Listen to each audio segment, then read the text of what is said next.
نہایت معزز سامعین کرام، السلام علیکم ورحمۃ اللہ وبرکاتہ۔ اگر کوئی انسان پریشان ہو یا اس کی جائز حاجت پوری نہ ہو رہی ہو تو وہ اپنی جائز حاجت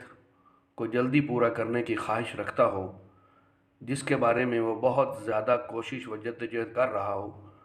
تو اسے چاہیے کہ وہ جمعے کی رات کو بعد از نماز عشاء 4 رکعت نماز نفل اس طرح سے پڑھے کہ ہر رکعت میں سورۃ الفاتحہ کے بعد 21 مرتبہ یہ آیت کریمہ وہ تلاوت کرے،